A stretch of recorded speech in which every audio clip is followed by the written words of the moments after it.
Assalamualaikum warahmatullahi wabarakatuh. Apa kabar para mahasiswa semuanya? Semoga sehat selalu. Kita akan mulai kuliah materi atau mata kuliah inovatif marketing, pemasaran inovatif. Kalau mendengar kata pemasaran, apa yang terpikir oleh para mahasiswa semuanya? Silahkan tuliskan di chat. Sekali lagi, silahkan tuliskan di chat 2 atau 3 kata. Apa yang terpikir oleh teman-teman mahasiswa semuanya kalau mendengar kata pemasaran? Tuliskan di chat. Yang kedua, kalau mendengar kata inovatif, apa yang terpikir oleh teman-teman semuanya? Kalau digabungkan, 2 kata itu, pemasaran inovatif, apa yang terpikir oleh teman-teman semuanya? Tuliskan di chat, live chat YouTube ini. Baik, kita akan membahas mengenai yang pertama adalah apa yang akan kita pelajari dari mata kuliah ini. Oke, sebelumnya kita akan perkenalkan para dosen yang akan memampu mata kuliah ini. Yang pertama adalah saya Ujang Sumarwan, kemudian nanti ada Ibu Febriantina, kemudian ada Ibu Fitriah Salihati, dan ada Pak Asaduddin.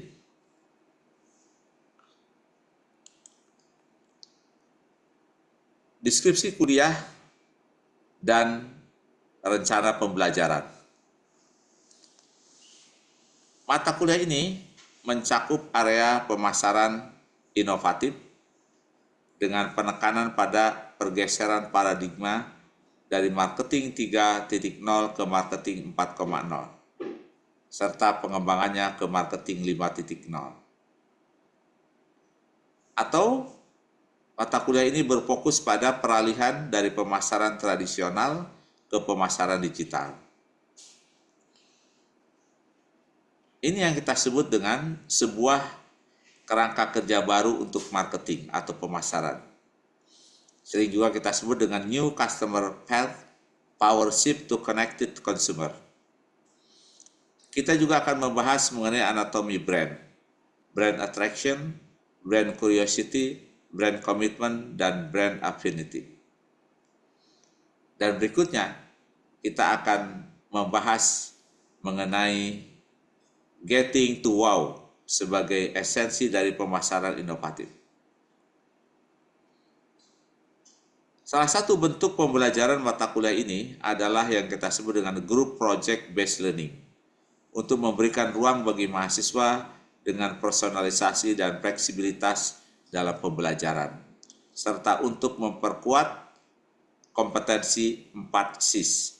Pertama adalah critical thinking, communication, collaboration, dan creativity. Kita harapkan bahwa dengan project based learning, para mahasiswa akan dapat berkomunikasi dengan anggota kelompoknya, bekerja sama atau kolaborasi, dan memunculkan kreativitas. Karena seringkali kreativitas akan muncul ketika bersama dalam sebuah kolaborasi. Nah, demikianlah ruang lingkup dari pemasaran inovatif yang akan kita ikuti selama 1 semester ini. Slide keempat ini membahas mengenai rencana pembelajaran semester. Mata kuliah ini harus mengikuti panduan dari capaian pembelajaran. Capaian pembelajaran program studi bisnis.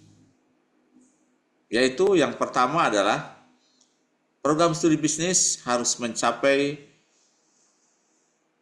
kompetensi entrepreneurial thinking and acting, capable of mastering business and entrepreneurship, knowledge to organize system, dan inovatif business model.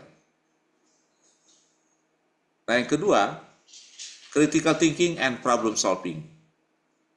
yaitu mampu memahami dan mengartikulasikan konsep dan pemikiran di dalam bisnis problem solving, baik strategik maupun operasional. Dan capaian pembelajaran ketiga dari sarjana bisnis ini adalah business communication, kemampuan komunikasi berargumen secara efektif dan verbal maupun tertulis ketika berkomunikasi dengan berbagai pemangku kepentingan. Nah, dari pembelajaran program studi itu akan kita turunkan dengan pembelajaran mata kuliah. Setelah mengikuti mata kuliah inovatif marketing, maka mahasiswa diharapkan mampu mengidentifikasi, menemukan peluang bisnis, merancang sistem dan marketing plan yang inovatif dengan penguasaan pengetahuan bisnis dan kewirausahaan.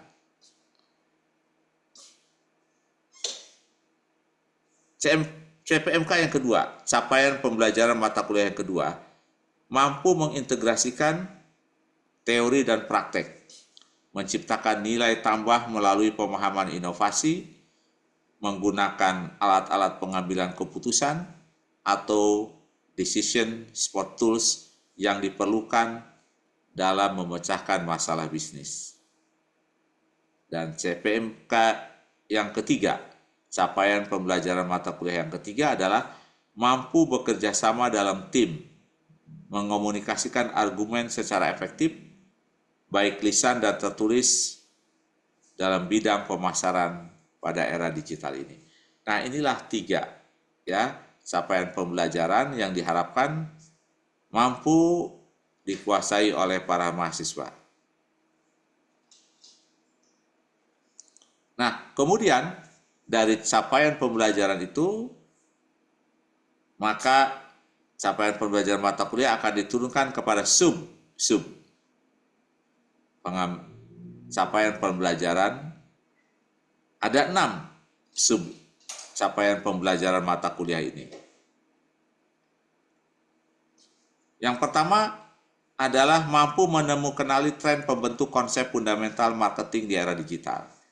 Nah, yang kedua, ini mampu mengintegrasikan dan mendefinisikan ulang konsep dan teori marketing ke dalam new framework for marketing di era digital dan kaitannya dengan global marketing.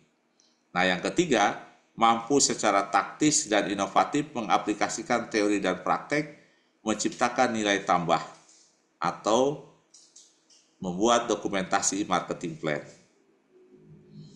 Kemudian yang keempat, mampu menggunakan alat-alat pengambilan keputusan. Ini yang kita sebut dengan decision support tools yang diperlukan dalam memecahkan masalah bisnis di era digital. Dan yang kelima, capaian pembelajaran atau sub capaian pembelajaran ini adalah mampu bekerja sama dalam tim, berkomunikasi argumentatif secara efektif, baik lisan maupun tertulis. Dan yang keenam, mampu berkreasi mengkonstruksi marketing sederhana menjadi marketing wow yang relevan di era digital. Nah, inilah sub pembelajaran, capaian pembelajaran dari mata kuliah pemasaran inovatif. Kalau saya simpulkan, ya, maka kita akan sampai kepada deskripsi singkat dari mata kuliah ini. Jadi mata kuliah ini dirancang untuk memberikan peserta didik pemahaman tentang prinsip-prinsip pemasaran inovatif. Fokus pada manajemen kegiatan pemasaran dan bagaimana pemasaran berhubungan dengan fungsi organisasi secara keseluruhan. Nah, termasuk di dalamnya adalah proses pertukaran antara unit bisnis dan konsumen dan antar perusahaan. Perlu diingat, mata kuliah ini juga akan mencakup topik-topik seperti analisis lingkungan bisnis digital, analisis industri dan pesaing, strategi pemasaran, dan komponen bauran pemasaran seperti penetapan harga, distribusi, pengembangan dan promosi produk, layanan termasuk komunikasi pemasaran, tradisional dan digital.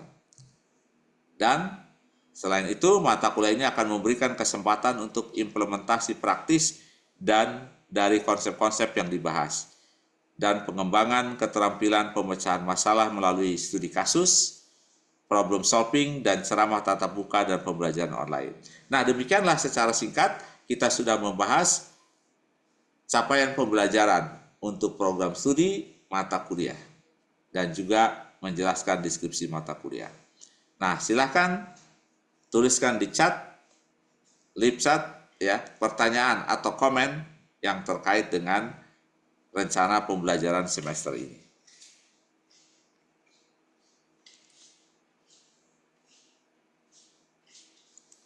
Slide kelima, ini adalah materi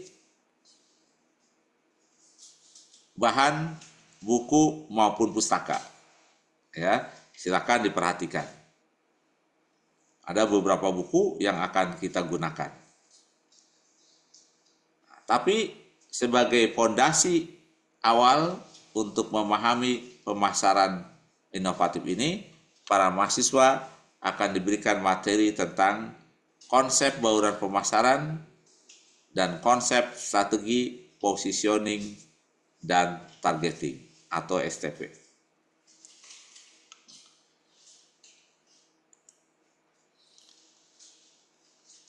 Ini adalah slide ke-6. Ini adalah rencana pembelajaran semester pertemuan 1, 2, 3, dan 4. Apa yang akan kita pelajari di dalam pertemuan 1, 2, 3, dan 4? Nah, dalam pertemuan keempat ini, mahasiswa itu diharapkan mampu kenali tren pembentuk fundamental marketing di era digital. Karena itu, yang akan dibahas pada pertemuan pertama ini adalah fundamental marketing, yaitu membahas segmentasi, targeting, dan positioning, serta membahas bauran pemasaran dan konsep perluasan bauran pemasaran. Nah, ini akan kita bahas di dalam pertemuan pertama ini.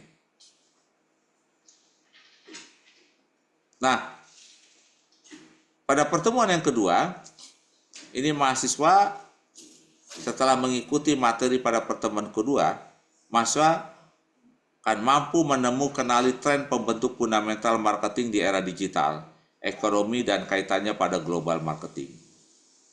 Karena itu, kita akan membahas di sini sistem global marketing management. Kemudian, pada pertemuan kedua ini, mahasiswa akan melakukan aktivitas partisipasi kelas dalam bentuk Business Lab 1 tradisional, Direct Marketing Observation. Jadi mahasiswa akan diajak oleh para dosen pada hari Minggu, akan ditentukan jadwalnya untuk mengamati bagaimana praktek pemasaran pada pengusaha-pengusaha kecil yang menjajakan makanannya. Yang ini seringkali banyak berhubungan dengan konsumen, yaitu makanan jajanan ya skala kecil yang ada di pinggir jalan, yang ada di tempat keramaian. Para mahasiswa akan mengamati bagaimana kreativitas mereka ya di dalam memasarkan produknya. Mahasiswa akan melihat bagaimana strategi produk mereka, bagaimana strategi harga mereka, bagaimana strategi distribusi mereka, bagaimana strategi pemasaran mereka. Nah, inilah kegiatan partisipasi aktif mahasiswa. Nah, karena itu, mahasiswa sebagai bagian dari kegiatan mengikuti mata kuliah ini akan melakukan praktek pengamatan di lapang. Kita akan berkumpul di satu tempat, ya, di sekitar Bogor, kemudian mahasiswa dalam kelompok akan mengamati kegiatan pemasaran tersebut. Nah, pada pertemuan ketiga, apa yang akan dicapai oleh mahasiswa? Yaitu mahasiswa mampu mengintegrasikan dan mendefinisikan ulang konsep dan teori marketing ke dalam new framework for marketing di era digital. Nah, pada kasus ini, mahasiswa akan belajar bagaimana berpindahnya dari tradisional marketing ke digital marketing. Pada pertemuan ketiga, mahasiswa akan mengikuti kegiatan observasi di lapangan, yaitu dengan mengamati bagaimana praktek pemasaran yang dilakukan oleh marketplace. Saya ulangi, yang dilakukan oleh marketplace. Di mana marketplace itu gambaran dari kegiatan digital marketing, di mana kreativitas inovasi ini sangat dibutuhkan. Nah, kemudian pada pertemuan yang keempat, apa kompetensi yang akan diperoleh oleh mahasiswa setelah mengikuti kegiatan ini? Mampu mengintegrasikan dan mendefinisikan ulang konsep dan teori marketing ke dalam new framework for marketing di era digital. Di sini kita akan membahas new framework of marketing, kerangka baru dari pemasaran, yaitu new customer path, kemudian marketing productivity matrix. Kita akan membahas mengenai bagaimana jalur dari pelanggan yang baru ini, kemudian bagaimana metrik ukuran untuk melihat produktivitas dari marketing ini. Nah, pada kegiatan ini mahasiswa akan melakukan aktivitas, ya, akan melakukan aktivitas juga pengamatan.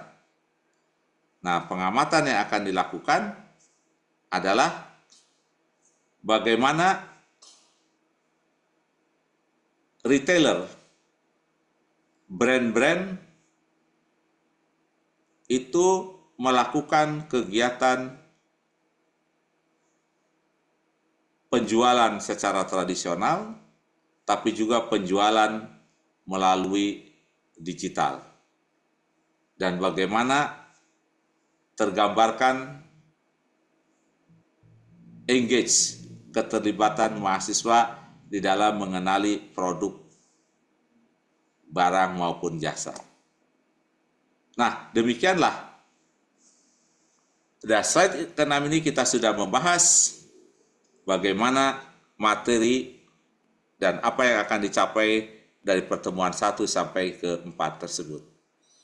Nah, di sini ada penilaian, indikator penilaian, kemudian apa kriterianya, kemudian apa teknik pembelajarannya. Nah, di sini sudah dijelaskan, nanti mahasiswa akan membaca satu persatu.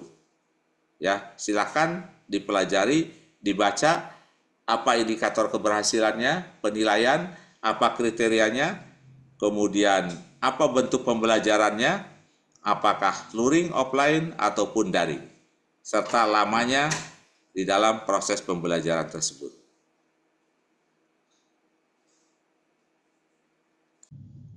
Oke, baik.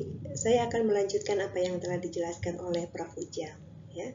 Tapi sebelumnya saya akan memperkenalkan diri terlebih dahulu. Halo semua, nama saya Febriantina Dewi, ya, tapi biasa dipanggil Nana.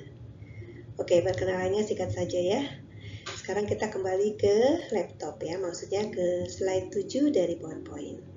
Nah, di minggu kelima, kemampuan akhir yang diharapkan kalian miliki adalah mampu mengintegrasikan ya dan mendefinisikan ulang konsep dan teori marketing dalam new framework for marketing di era digital. Materi pembelajarannya apa saja? Ya, jadi di minggu 5 ini kalian akan mempelajari brand anatomi ya, yaitu mengacu pada berbagai komponen yang membentuk identitas merek ya dan mempengaruhi cara konsumen memandang dan berinteraksi dengan merek tersebut. Nah, komponennya apa saja yang akan dipelajari? Ada brand attraction ya, daya tarik merek ya. Kemudian ada brand curiosity ya. Jadi nanti kalian akan dijelaskan mulai dari definisi ya. Apa sih brand attraction itu? Apa brand curiosity ya? Kemudian ada lagi brand commitment ya. Ada brand affinity ya. Apa saja contoh-contohnya ya? Nanti akan kita bahas ya, baik dari sisi brand lokal maupun dari brand luar negeri ya. Kemudian ada getting to wow ya, yaitu bagaimana menciptakan pengalaman yang luar biasa ya dan berkesan ya, yang yang melampaui ekspektasi pelanggan ya, yang bisa menumbuhkan hubungan emosional yang mendalam ya. Nah, jadi nanti kita akan mempelajari bersama-sama. Misalnya bagaimana cara meningkatkan brand attraction ya. Apa kaitannya dengan produk inovatif misalnya ya. Contohnya yang seperti apa ya. Atau misalnya bagaimana cara memupuk rasa penasaran terhadap terhadap suatu brand ya, atau brand curiosity ya. Bagaimana caranya supaya konsumen kita itu terus mau kepo ya terhadap brand kita. Kalau kita kepo ke teman kita gitu kan, kita biasanya akan terus ngikuti Instagramnya ya, kita pantau terus aktivitasnya ya. Nah, jadi ini juga sama ya, tapi kepo terhadap brand ya. Kemudian bagaimana cara membangun brand komitmen yang kuat dan menciptakan brand affinity yang dalam ya. Nah, kemudian di minggu ini juga kita akan mulai dengan PJBL ya. Jadi menganalisis ya marketing plan dari bisnis existing ya, bisnis yang sudah ada ya. Jadi bersumber dari laporan tahunan perusahaan ya. Kalian bisa cari nanti ya perusahaannya ya. Jadi banyak ini ya. Oke, dan ini adalah tugas kelompok ya. Oke, kemudian di minggu ke-7 ya, 6 dan 7 ya. Diharapkan kalian mampu secara taktis dan inovatif ya mengaplikasikan teori dan praktik ya, dan menciptakan nilai tambah ya melalui pemasaran inovatif tentu saja ya. Jadi di minggu 6 pertama kalian akan mempelajari tentang human centric marketing for brand attraction ya. Jadi human centric marketing itu adalah strategi yang berfokus pada pemahaman dan penanganan kebutuhan ya, emosi dan perilaku individu ya. Pendekatan ini mengutamakan empati, koneksi dan relevansi ya, yang bertujuan untuk menciptakan hubungan yang lebih dalam ya dan lebih bermakna ya antara merek dan pelanggannya. Jadi pemasaran yang berpusat pada manusia berupaya memahami pelanggan pada tingkat personal ya, mempertimbangkan nilai, motivasi ya dan konteks kehidupan mereka ya.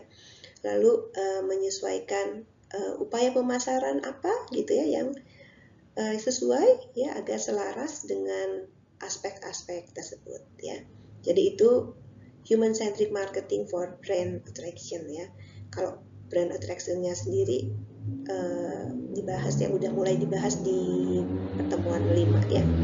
Jadi itu mengacu pada kemampuan merek untuk menarik perhatian dan minat konsumen ya. Jadi nanti kita akan bahas contoh-contohnya ya, terutama brand lokal yang sukses menarik perhatian dan minat konsumen ya. Kemudian kita juga akan mempelajari tentang content marketing ya, terkait dengan brand curiosity gitu ya. Tadi ya pengantarnya sudah dibahas di pertemuan 5 ya. Nah, kemudian di minggu 7 ya, kita akan mempelajari omnichannel marketing ya. Apa sih omnichannel marketing itu? Ya. Apa bedanya dengan multichannel marketing misalnya? Apa contoh omnichannel marketing di Indonesia? Atau bisa kita temui di mana gitu ya. Kemudian bagaimana cara meningkatkan brand komitmen ya melalui omnichannel ya. Oke, kemudian kita juga akan mempelajari engagement marketing for brand affinity ya.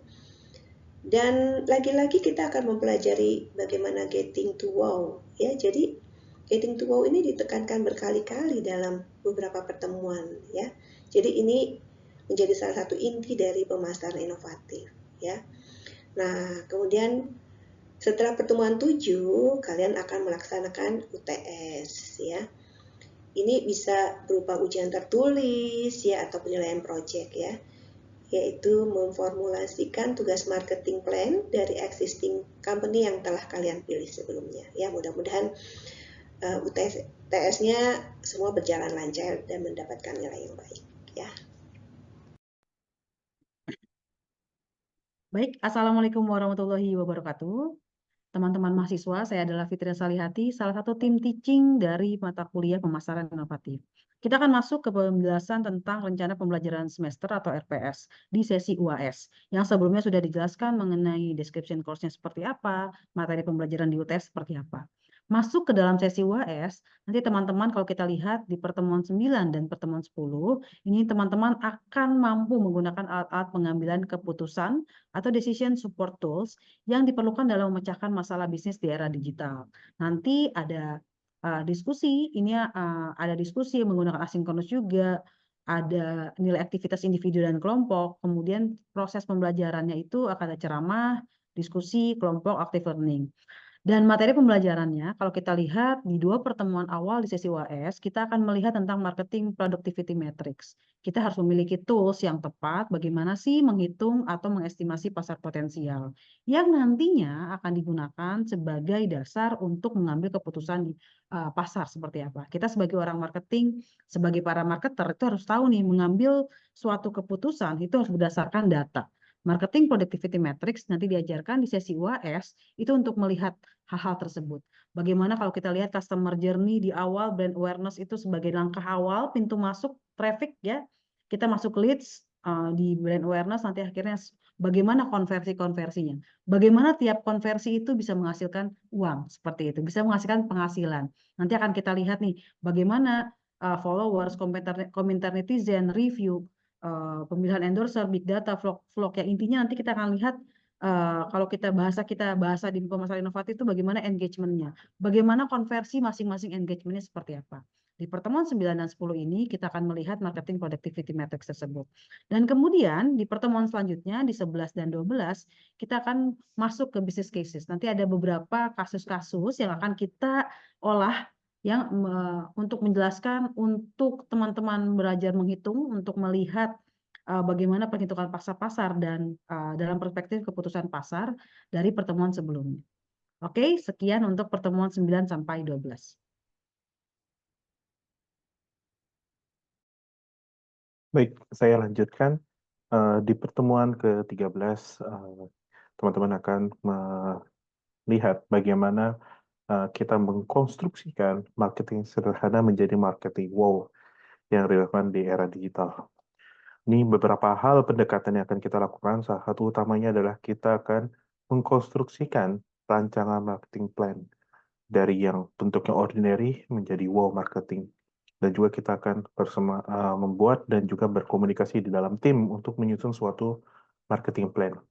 Pertemuan 14 dan 15 kita akan melakukan sub CPMK ya, mampu berkreasi, mengkonstruksi marketing sederhana menjadi marketing wow yang relevan di era digital ekonomi. Di dalam pertemuan 14 dan 15 sama, kita akan melihat bagaimana mengkonstruksikan rancangan bisnis yang inovatif. Jadi nanti beda dengan pertemuan UTS, saat sesi UTS, teman-teman akan membuat bisnis plan dari perusahaan yang sudah existing, perusahaan yang sudah ada. Tetapi di sesi UAS ini, kalian akan diminta untuk membuat suatu bisnis yang berasal dari ide kalian, melalui analisa, melalui observasi, dan menemukan peluang bisnis yang ada, dan akhirnya membentuk suatu marketing plan dari bisnis yang sudah digagas tadi. Jadi di pertemuan 16 itu akan ada UAS. UAS di sini bentuknya adalah project yang memformulasikan marketing plan. Output dari UAS ini selain marketing plan dalam bentuk makalah, kalian juga diminta untuk membuat presentasi singkat terkait marketing plan tersebut. Slide 12. Slide ini membahas mengenai bagaimana pembelajaran yang intensif, pelajaran yang meluas dan mendalam. Ada berbagai metode yang dapat dilakukan dan bagaimana efektivitasnya di dalam pembelajaran tersebut. Nah, slide ini menggambarkan apa yang kita sebut dengan cone of learning, segitiga pembelajaran. Kita harus ingat bahwa proses pembelajaran ada yang menggunakan verbal, tulisan, kata-kata, ada yang menggunakan visual, penglihatan, tapi juga ada yang menggunakan proses partisipasi dari peserta didik. Dan yang berikutnya, yang keempat adalah peserta didik bukan hanya verbal, membaca, mendengar, ya, atau visual, melihat, tapi juga berpartisipasi, aktif berpartisipasi dalam diskusi, dalam melakukan berbagai hal. Dan yang ketiga adalah berpartisipasi dalam bentuk yang lebih tinggi, yaitu melaksanakan, mempraktekkan apa yang telah dibacanya, apa yang telah didengarnya, apa yang telah dibacanya, dan apa yang telah dikatakannya. Misalnya, presentasi, kemudian mengerjakan, mempraktekkan apa yang telah dipelajari, melakukan simulasi. Ada seorang pakar mengatakan bahwa kalau hanya verbal, yaitu membaca, maka efektivitasnya hanya 10%. Karena apa? Setelah 2 minggu, kita cenderung hanya mengingat. Kalau kita mendengarkan, maka 20% apa yang kita dengarkan. Jadi dari semua yang kita dengarkan, kita hanya dapat mengingat 20%. Nah, kalau yang kita baca setelah 2 minggu, maka kita hanya bisa mengingat 10% dari yang kita baca. Tetapi kalau kita melihat dengan panca indera mata kita, maka cenderung 30% apa yang kita lihat dapat kita ingat kembali. Tetapi kalau kita menggunakan to hear dan to see, maka 50% kita dapat mengingatnya. Nah, yang visual ini ada berbagai macam. Ya, yang pertama adalah kita melihat gambar, mungkin kita melihat video, kita melihat film, kemudian kalau melihat itu kita mungkin melakukan demo, melihat demo, atau kita datang ke suatu tempat dan mengamati apa yang terjadi di tempat tersebut. Nah, inilah yang kita sebut dengan to hear dan to see, mendengar dan melihat. Tetapi, kalau kita belajar dalam bentuk aktif berpartisipasi, misalnya dalam diskusi, dalam bercerita, maka kita cenderung dapat mengingat 70% apa yang kita katakan. Jadi cara yang paling aktif, yang paling bagus ketika kita belajar, kita membaca, kita melihat, kita mendengar, kemudian kita ucapkan kembali. Nah, level yang paling tinggi, yang kita sebut dengan immersive learning atau enhanced learning ini adalah ketika kita mempraktekkan, ketika kita mengerjakan, maka kita cenderung akan mengingat pelajaran itu 90%. Apa yang kita katakan, apa yang kita lakukan dapat kita ingat kembali. Jadi misalnya kita mempraktekkan apa yang kita pelajari dalam bentuk pekerjaan yang sesungguhnya atau melakukan simulasi. Nah, ini adalah sesuatu yang kita katakan dan kita kerjakan. Maka kita cenderung akan mampu mengingat lebih banyak. Nah, inilah yang kita sebut dengan ketika kita belajar melalui verbal, tulisan, mendengar, membaca, atau visual, kita menonton, melihat, ini yang kita sebut dengan keterlibatan pasif. Tetapi ketika kita berpartisipasi aktif, kemudian kita mengerjakan apa yang kita lakukan, maka ini yang kita sebut dengan keterlibatan yang aktif. Nah, karena itu di dalam pembelajaran mata kuliah ini, mahasiswa akan melaksanakan semua hal ini. Yaitu yang pertama adalah dia membaca, mendengar, melihat, mendengar dan melihat, mengatakan, dan kemudian mempraktekkan. Yaitu say and do itu pada saat mahasiswa membuat marketing plan, yaitu proyek tugas akhir. Kemudian pada pembelajaran materi, mahasiswa akan diberikan tulisan agar ia membaca, kemudian mendengarkan kuliah, to hear, kemudian mereka akan melihat. Ketika akan datang ke lapang, kita akan melakukan praktek lapang, pengamatan di lapang, sambil kita berolahraga jalan kaki. Kemudian melakukan partisipasi, yaitu melihat kegiatan bisnis di lapangan.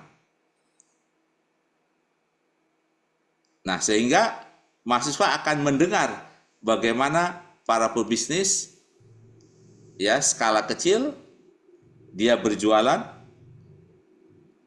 bagaimana dia menjajakan barang dan jasanya, Anda akan mendengar dan Anda akan melihat. Nah, mudah-mudahan ke semua model pembelajaran ini akan kita laksanakan. Sehingga mahasiswa benar-benar mendapatkan proses belajar yang efektif. Oke, berikutnya immersive learning, ya. Apa sih immersive learning? Ya, kalau dulu di pembelajaran tradisional, ya, kalian hanya diajarkan oleh dosen, ya, dan sebagian besar terkait dengan teori-teori, ya. Kemudian kalian diminta untuk menghafalkannya, ya. Kemudian di akhir nanti kalian akan ditugaskan untuk mengilustrasikan bagaimana kalian bisa menggunakan teori atau pengetahuan yang telah kalian peroleh tersebut, ya.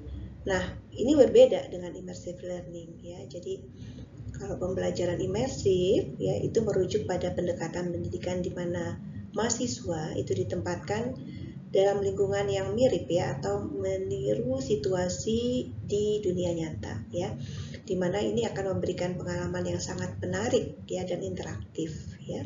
Tujuannya apa, ya? Untuk meningkatkan keterlibatan, retensi, ya, keterampilan praktis, ya, dengan melibatkan kalian dengan berbagai pengalaman yang menyerupai situasi dunia nyata, gitu, ya. Jadi bukan hanya teori-teori aja, ya. Nah, di mata kuliah pemasaran inovatif, ya, bentuk pembelajaran imersif yang akan kalian temui adalah PJBL, ya, dan JBL, ya. Jadi pembelajaran berbasis proyek, ya. Pada PJBL ini kalian akan diminta mengerjakan proyek dalam waktu yang telah ditentukan, ya. Jadi dimulai dari sesi UTS sampai dengan UAS, ya. Jadi pertama kalian nanti akan diminta menganalisis marketing plan ya dari bisnis existing ya yang bersumber pada laporan perusahaan ya. Jadi ini tugas secara kelompok ya. Jadi kalian nanti akan membentuk kelompok ya. Kemudian kalian harus mencari perusahaan apa yang akan menjadi bagian dari proyek kalian ya. Jadi kalian analisis ya bagaimana marketing plan yang telah dibuat oleh perusahaan tersebut ya. Dan ini kemudian akan berlanjut sampai UAS ya, di mana kalian diminta untuk dapat mengubah strategi pemasarannya menjadi wow ya, getting to wow tadi ya. Ini disesuaikan dengan materi yang akan kalian dapatkan pada setiap minggu ya. Jadi di setiap minggu kalian diminta untuk mengupdate proyeknya. Dan di akhir UTS dan UAS kalian akan diminta untuk mempresentasikan proyek tersebut ya. Kemudian selain PJBL, kalian juga akan mengerjakan kasus ya atau case based learning ya. Ini adalah pendekatan instruksional ya yang menggunakan kasus atau skenario kehidupan nyata gitu ya untuk merangsang pembelajaran ya. Jadi dalam CBL itu kalian akan disajikan dengan kasus yang unik ya, dan ini bisa berdasarkan kejadian yang sebenarnya ya. Dan kemudian kalian diminta untuk menganalisis ya, mendiskusikan ya, dan mengusulkan solusi ya. Tujuannya dengan metode ini ya akan mendorong pemikiran kritis ya, menerapkan pengetahuan dan keterampilan pengambilan keputusan ya. Karena kalian harus mempertimbangkan berbagai perspektif dan hasil yang maksimal ya. Nah, CBL ini antara lain dapat kalian temui di pertemuan 3 ya, yang tadi telah dijelaskan oleh Prof. Ujang.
Oke, baik. Yang berikutnya adalah deliverable learning dan assessment document. Ada 4 poin. Yang pertama adalah from to wall on Instagram. Jadi nanti teman-teman satu kelas akan membuat satu sosial media. Sebenarnya tidak perlu Instagram, tapi bisa sosial media lainnya gitu ya. Kalau Instagram pun boleh, karena nanti masing-masing dari teman-teman akan memposting 2 konten. Konten yang pertama adalah konten from. Jadi di awal perkuliahan, silakan teman-teman untuk memposting di Instagram atau sosial media lainnya yang dikhususkan untuk mata kuliah ini, bagaimana diri teman-teman saat ini. Jadi existing kondisinya teman-teman seperti apa. Nanti tolong digambarkan dalam sebuah konten yang sangat yang menarik yang bisa mengengage. Kemudian di akhir perkuliahan, teman-teman silakan posting kembali satu konten yang menggambarkan diri teman-teman setelah mengikuti mata kuliah pemasaran inovatif ini. Jadi from to wall-nya jelas di sosial media. Poin yang kedua adalah dispatch assessment dokumen. Ini individual, ya poin 1, poin 2 adalah individual, dan untuk dispatch assessment ini dikerjakan mingguan. Seperti itu, nanti akan ada satu link yang teman-teman harus posting setiap sehabis pertemuan dalam satu minggu itu. Yang dikumpulkan paling lambat 1 hari sebelum perkuliahan minggu berikutnya. Apa sih dispatch assessment itu? Dispatch assessment itu sebenarnya teman-teman silahkan mengeksplor, mengelaborasi, memberikan gambaran pemahaman teman-teman terhadap perkuliahan yang teman-teman jalani di minggu itu. Boleh bukan men-summary ya, bukan men-summary perkuliahan, tapi teman-teman silahkan eksplor apa sih yang teman-teman dapatkan. Bukan juga seperti journaling sebenarnya, tapi nanti teman-teman silahkan gambarkan pengetahuan apa yang teman-teman dapatkan. Dan ini boleh dikerjakan dalam bentuk gambar, misalnya kalau teman-teman mau menggambar, atau disilakan dinarasikan di dalam paper. Maksimal 2 halaman. Jadi silakan teman-teman eksplor apa sih yang teman-teman dapatkan di pertemuan tersebut. Itu dispatch assessment. Ini penting untuk kami untuk melihat sejauh mana pemahaman teman-teman pada perkuliahan hari itu, minggu itu ya. Yang ketiga adalah group project document atau wow marketing. Seperti yang sudah dijelaskan sebelumnya, di mata kuliah ini adalah mata kuliah project based learning. Jadi nanti perlu ada dokumen yang dinarasikan dalam bentuk dokumen tentang grup proyeknya teman-teman. Yang nanti akan dikumpulkan di sesi UTS akhir dan sesi UAS akhir. Kemudian di sesi akhir, yang terakhir adalah project presentation material. Teman-teman akan mempresentasikan hasil proyeknya.